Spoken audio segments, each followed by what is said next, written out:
Chicken chowmein খেতে কার না ভালো লাগে বলো? আমার তো খেতে খুবই ভালো লাগে। তো সেই কারণেই দেখো আমি তো ঝটপট করে বাড়িতে বানিয়ে নিয়েছি, বানিয়ে খেয়েও নিয়েছি।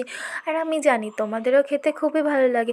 আরে তোমাদের যখন খেতে ভালো লাগে তখন আমার রেসিপিটা দেখে বাড়িতে ঝটপট বাড়ির উপকরণ দিয়ে বানিয়ে নাও চিকেন চাউমিন।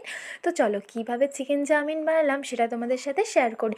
তো এখানে আমি নিয়ে নিয়েছি গাজর, ক্যাপসিকাম, লঙ্কা, পেঁয়াজ, আদা, রসুন, টমেটো, ধনিয়া পাতা, লেবু সব কিছু নিয়ে নিয়েছি। নেওয়ার পরে তারপরে যেটা লাগবে সেটা তো মাস্ট, সেটা হলো চিকেন, কারণ চিকেন ছাড়া তো চিকেন চাউমিন হবেই না। আর নিয়ে নিয়েছিলাম ডিম।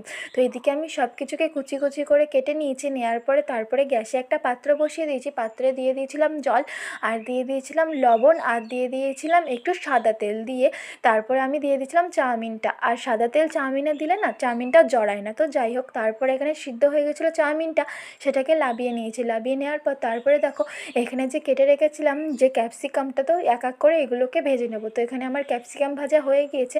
আর এবারে আমি পেঁয়াজ, তারপরে গাজর, লঙ্কা, টমেটো সব কিছুকে একসাথে হালকা একটু লবণ দিয়ে ভালো করে নেড়েচেড়ে নেড়েচেড়ে লাল লাল করে ভেজে নেব।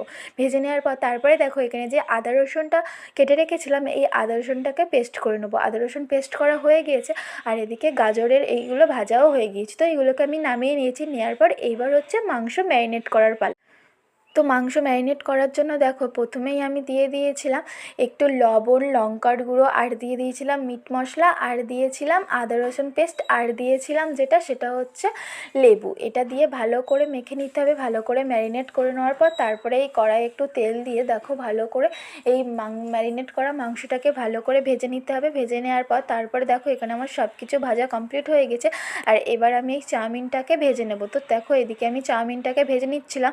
আর যখন চাউমিন সিদ্ধ হচ্ছিলো তখন অল্প নুন দিয়েছিলাম বলে এখন আরেকটু অল্প নুন দিয়ে দিয়েছি। দিয়ে দেখো এখানে একটু কিষান সস দিয়ে ভালো করে ভেজে লাবিয়ে নিয়েছি। ভেজে লাবিয়ে নেওয়ার পর এইবার দেখো এগুলোকে মিক্সিং করব। তো এইবার দেখো এখানে যা যা রেখেছিলাম, যে মাংস, তারপরে তোমার যা যা ছিল সেগুলোকে ভালো করে দিয়ে দিয়েছি। এখানে দেওয়ার পর চাউমিনও দিয়ে দিয়েছি। দিয়ে তারপরে দিয়ে দিয়েছি একটা ডিম। দিয়ে দেখো ভালো করে এখানে নেড়েচেড়ে নেড়েচেড়ে দেখো এখানে আমার কমপ্লিট করা হয়ে গিয়েছে।